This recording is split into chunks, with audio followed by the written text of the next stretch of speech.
Hello students, welcome to session number 8। सबसे पहले start करते हैं। लास्ट सेशन का डू इट योरसेल्फ वाला सेक्शन था, उसमें से इन दिस क्वेश्चंस आप लोगों को by using the Snell's law जो भी एंगल ऑफ रिफ्रैक्शन या फिर एंगल ऑफ इंसिडेंस है वो आपको फाइंड आउट करने थे। And in one case you have to go for the refractive index of the medium. So in the first question, the ray is incident normally. Here, why normally?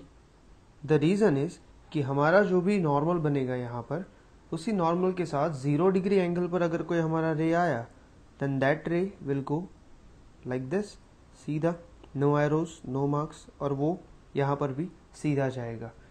You can check it by using the Snell's law. So in this case your answer will be 0 degree. In the second case हमारे पास 30 degree पे रे को हमने incident किया है। So when you incident the ray by the 30 degree like this, so ये हो गया हमारा 30 डिग्री वाला angle. And the next one is, इस केस में एज ए मीडियम हमारा वाटर है। So in that case हमारे पास एंगल ऑफ रिफ्रैक्शन जो होगा वो 22.08 का होगा, या फिर आप 22.1 भी लिख सकते हो इसको। In the third case it is quite tricky कि देखो उसमें एयर और वैक्यूम दोनों का रिफ्रैक्टिव इंडेक्स तो 1 ही होता है। एंड इन दिस केस जब 35 डिग्री का एंगल ऑफ रिफ्रैक्शन है दैट मीन्स हमारा जो रे आएगा that will also be at 35 degree,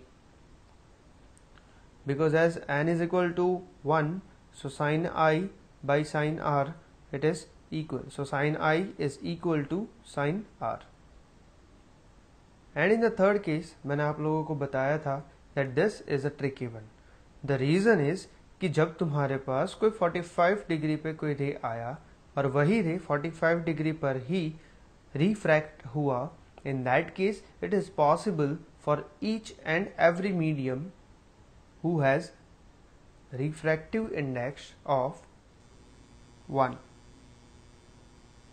the same way fifth को करने से पहले हम क्वेश्चन नंबर 6 कर लेते हैं और उसमें हमारा आंसर क्या हो जाएगा 48.75 degree. And number 5, so question number 5 के अंदर अगर आप देखें तो एक एक्स्ट्रा स्टेप आपको सोचना पड़ेगा, क्योंकि इस केस में आपको आंसर ही नहीं मिलेगा। रीजन इज कि अगर हमारे पास ग्लास सरफेस है और लेट अस से this is a glass surface and this is air, तो उस केस में यहां से आने वाला कोई भी रे ले लो, वो रे कभी भी 60 डिग्री एंगल नहीं बनाएगा। द रीजन इज व्हाट कि हर एक एंगल की कोई लिमिटेशन होती है। फॉर एग्जाम्पल आप जब रे को इंसिडेंट कर रहे हो तो that incident ray with the normal वो मिनिमम टू मिनिमम एंगल कितना बना सकता है 0 degree, and maximum to maximum कितना बना सकता है वो 90 डिग्री।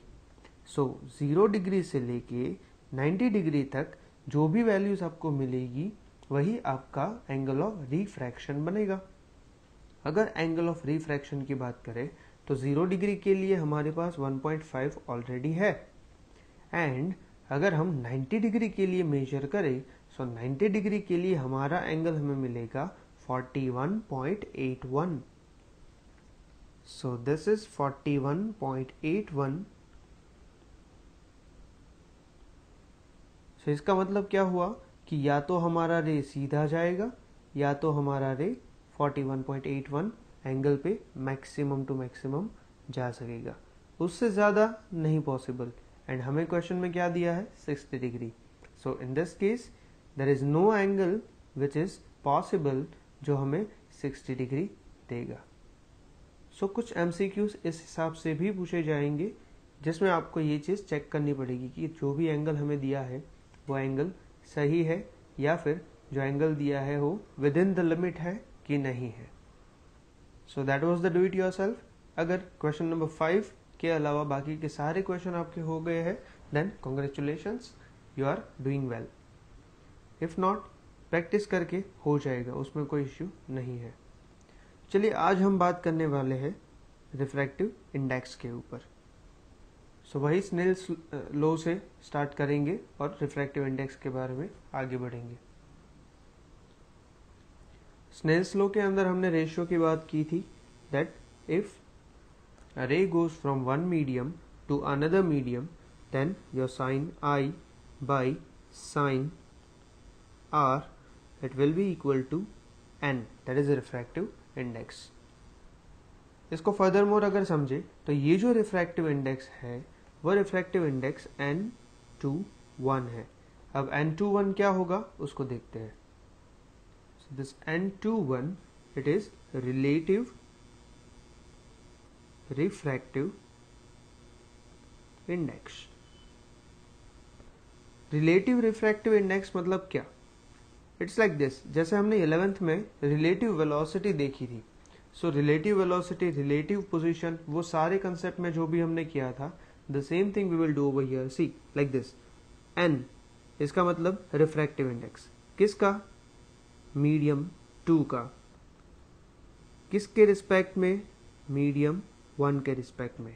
तो अगर पूरा पढ़े तो ये होगा कि refractive index of medium 2 with respect to medium 1। इसे लिख सकते हैं n21 is equal to refractive index of medium 2 with respect to medium 1। Diagram के अंदर ये हमारा मीडियम 2 है एंड द सेकेंड वन जो ऊपर वाला जो है that is our medium 1। So medium 1 and 2 हमारे पास ऐसे है। लेट अस से मीडियम 1 का रिफ्रैक्टिव इंडेक्स n1 है एंड मीडियम 2 का रिफ्रैक्टिव इंडेक्स n2 है। तो ये n1 और n2 और n21 इसका रिलेशन क्या होगा वो समझते हैं और उसके बाद इंडिविजुअल समझते हैं इसको। So n21 is equal to n2 by n1। अब ये n2 by n1 जो है सो इसमें भी आप याद रखना कि जिसके रिस्पेक्ट में होता है वो नीचे रहता है। सो डिनोमिनेटर में कौन होगा? जिसके रिस्पेक्ट में, with respect to. Now n2 and n1 ये दोनों होंगे individually absolute angle of absolute refractive index। So where n2 and n1 are absolute refractive index of the media or the medium 2 and 1 respectively. ये हो गया हमारा refractive index. तो अगर इस वैल्यू को हम स्नेल्स लॉ में सब्स्टिट्यूट करें तो हमें कुछ ऐसे मिलेगा that sine i by sine r is equal to n2 by n1 and furthermore इसको अगर सिंप्लीफाई करें so n1 sine i that is in the medium 1 and n2 sin r that is in the medium 2। so medium 1 का refractive index and उसमें बनाया हुआ angle उसके sign का product वो मीडियम 2 का रिफ्रैक्टिव इंडेक्स एंड उस मीडियम 2 के अंदर नॉर्मल के साथ बनाया हुआ जो भी एंगल है उसके साइन का प्रोडक्ट। सो इसका ये प्रोडक्ट बन रहा है दैट इज ऑलवेज कांस्टेंट। तो इसके ऊपर से हम क्या लिख सकते हैं, that n into sine theta is equal to constant, या फिर हम ऐसे भी लिख सकते हैं that n is proportional to 1 upon sine theta. देखिए यहां से लेके चैप्टर खत्म होने तक हर जगह पर हम रिफ्रैक्टिव इंडेक्स की बात तो करेंगे ही, और इसी के साथ हमने जो लास्ट टाइम लिखा था वो एक फॉर्मूला भी लिख ही लेते हैं, that n is equal to c by v। तो हम इसके ऊपर से क्या लिख सकते हैं, that n is proportional to 1 upon v, where v is the speed of light in that medium of refractive index n। और ये यहाँ पर n की बात जो हम कर रहे हैं दैट इज रिलेटिव और absolute, yes it is absolute. और इसके ऊपर से हम पता कर सकते हैं that v the speed of light in particular medium is proportional to sine of theta formed with the normal in that particular medium। Students ये सारे के सारे रिलेशंस जो है वो आपको बहुत ही काम में आएंगे, और इनके ऊपर से एमसीक्यूज बहुत पूछे जाते हैं by merging all of them. So refractive index जो है उसी के ऊपर अगर थोड़ा और ज़्यादा देखें तो रिफ्रैक्टिव इंडेक्स हमारा वो काम क्या करेगा। सो अगर रिलेटिव रिफ्रैक्टिव इंडेक्स की बात करें जो भी हमने किया है, सो n2 by n1 will be greater than 1, या फिर इसको हम ऐसे भी लिख सकते हैं that if your n2 is greater than n1, in that case हमारे पास क्या होगा, that medium 2 is optically denser than medium 1। अब देखिए ऑप्टिकली डेंसर मीडियम मतलब यहाँ पर हम ऑप्टिकल डेंसिटी की बात कर रहे हैं। And what is optical density, तो ऑप्टिकल डेंसिटी मतलब क्या कि फॉर एग्जांपल अगर एक रोड है और उसके ऊपर बहुत ज़्यादा ट्रैफिक है तो इसका मतलब ट्रैफिक डेंसिटी ज़्यादा है, और अगर इस ट्रैफिक डेंसिटी से किसी को निकलना है धूम मचाले धूम करके, सो इस केस में उसको ज़्यादा टाइम लगेगा कंपैरेटिव टू, देखो इसमें कंपैरिजन होगा क्योंकि सीधा नहीं बता सकते हम कुछ, कंपैरेटिव टू ये रोड जिसके ऊपर व्हीकल्स कम है। सो कम व्हीकल वाले रोड पे अगर हमारा कोई भी राइडर है वो फास्ट जा सकता है, faster than this one, okay, so that is called as denser and this one is called as rarer। लेकिन इसको मास डेंसिटी से कंफ्यूज बिल्कुल नहीं करना है, तो वो भी हम बात करेंगे because that is the main difference between optical density and mass density. तो यहाँ पर ऑप्टिकल डेंसर या ऑप्टिकल रेयर मीडियम के केस में हमने क्या किया कि it is dependent upon speed of light inside that medium. अगर किसी मीडियम के अंदर स्पीड ऑफ लाइट ज्यादा है, if v is greater, if v2 is greater than v1, in that case देखो यहाँ से नंबर 2 के मीडियम में वो फास्ट भाग गया लाइट कंपैरेटिव टू नंबर 1। तो ये कब हो पाएगा, जब तुम्हारा n2 is less then n1 होगा, ओके। एंड अगर हमारे पास v2 is less than v1 है, in that case n2 is greater than n1 होगा। You can always compare it by this, इससे easily आपको पता चल जाएगा। If v is greater, n is smaller, and if v is smaller, in that case n is greater। So in this case, if your n2 is less than n1, then we can say that medium 2 is optically rarer than medium 1। जितना medium rare होगा उतना उसमें speed fast होगा light का। So optically denser and optically rare medium जो है वो comparative term है. Let us say if I have two media with refractive index 1.1 and 1.2, तो बताइए इसमें से ऑप्टिकली रेयर मीडियम कौन सा होगा. चलिए, तो इसमें ये लेस देन वाला रिलेशन है. So in that case this is optically rare medium and this is optically denser medium. देखिए हर जगह पर अब इस चैप्टर में ऑप्टिकली नहीं लिखेंगे, rare and denser. In book also you will find the same way. दो नॉन वैल्यू लेते हैं, for example water and glass. तो वाटर एंड ग्लास, उन दोनों में से optically rare and optically denser कौन होगा.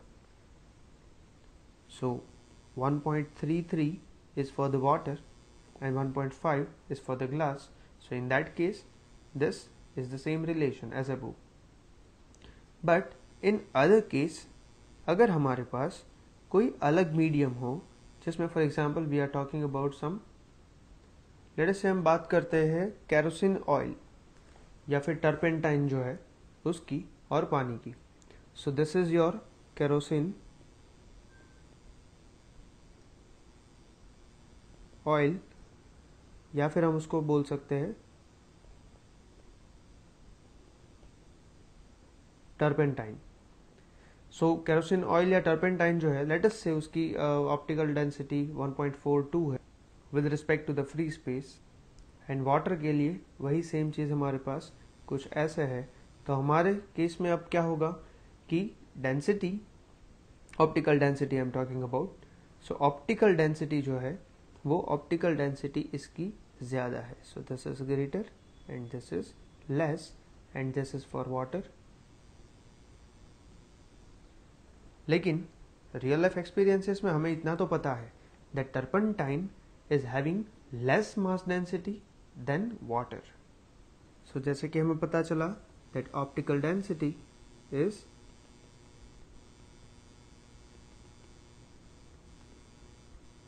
is different than mass density.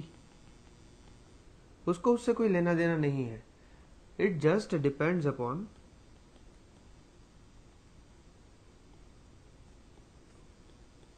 speed of light in that particular medium. जिस मीडियम में स्पीड ऑफ लाइट ज़्यादा और कम, उसके हिसाब से रेयर एंड डेंसर हम डिसाइड करेंगे.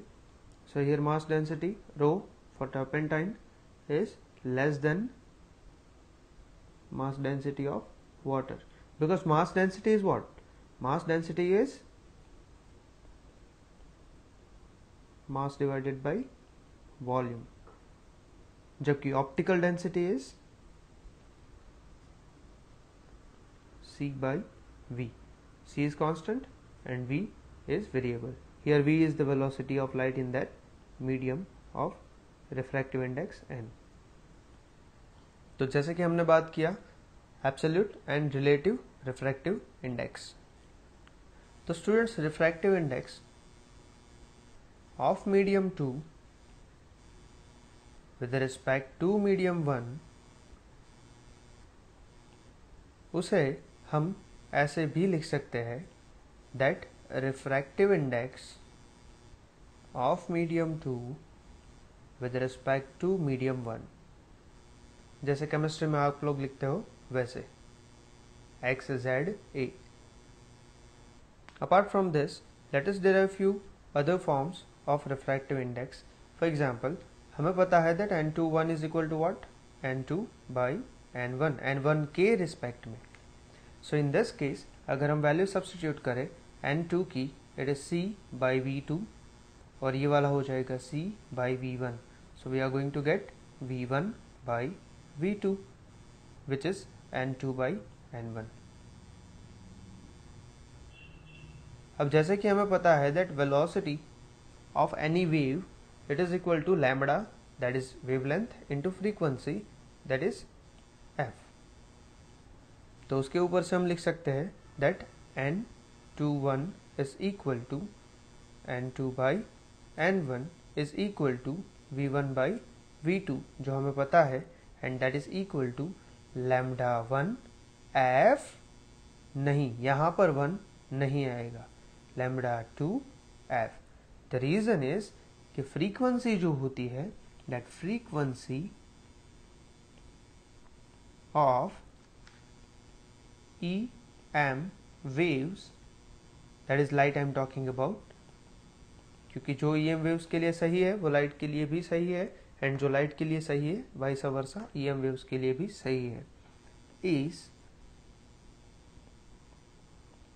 a property of source. Source से उसको जितनी भी फ्रीक्वेंसी मिलेगी वही फ्रीक्वेंसी को लेके वो आगे बढ़ेगा. And that's why information carry करने के लिए हम FM को यूज करते हैं. इसे आप लोग कम्युनिकेशन में पढ़ोगे इन द JEE और NEET. So by cancelling F over here we are going to get lambda 1 by lambda 2. सो फ्रीक्वेंसी मीडियम चेंज करने से चेंज नहीं होती, in fact any case frequency change नहीं होती, but lambda changes, and as lambda changes हमारे पास v जो है that speed it is also going to change. तो अगर पूरा कॉम्बिनेशन लिखा जाए तो वो कुछ ऐसे होगा n21 n2 by n1 sin theta 1 by sin theta 2 lambda 1 by lambda 2 and v1 by v2. देखिए अगर हम थीटा बहुत ही स्मॉल ले, in that case for a very small theta is sin theta 1 by sin theta 2 को हम ऐसे theta 1 by theta 2 भी लिख सकते हैं, जैसे हमने पैरेक्सियल रे के फॉर्म में किया था ना, वैसे ही. अब अगर एब्सोल्यूट रिफ्रैक्टिव इंडेक्स की बात करें कि एब्सोल्यूट रिफ्रैक्टिव इंडेक्स जो हमारा होगा it is always greater than और इक्वल टू 1, लेकिन इक्वल टू 1 तो तभी होगा जब वो एयर या फिर वैक्यूम होगा, बाकी सारे के सारे मीडियम के लिए वो ग्रेटर देन 1 होगा. बट अगर हम रिलेटिव रिफ्रैक्टिव इंडेक्स की बात करें तो वो पेयर ऑफ मीडिया, मतलब कौन सा पेयर बन रहा है, ग्लास वाटर का पेयर है या फिर एयर ग्लास का पेयर है या फिर ग्लास एंड ऑयल का पेयर है, एनीथिंग वाटर ऑयल का पेयर है. सो जैसे जैसे पेयर चेंज होती जाएगी उस हिसाब से सबका एक दूसरे के रिलेटिव रिफ्रैक्टिव इंडेक्स चेंज होता जाएगा. For example if n2 is greater than n1 then n21 is greater than 1, and n2 is less than n1 then n21 is less than 1. It depends upon the numerator and denominator. तो students इससे हमें क्या summarise किया, that refractive index जो है वो basically 4 चीज़ों पे डिपेंड करता है. अगर एक स्मॉल क्वेश्चन ऐसा पूछा जाए that state the factors on which the refractive index of medium depends upon, तो वो कौन से फैक्टर्स हो सकते हैं. So the first is nature of the medium, second wavelength of the light used, third is temperature of the medium, and fourth one is nature of the surrounding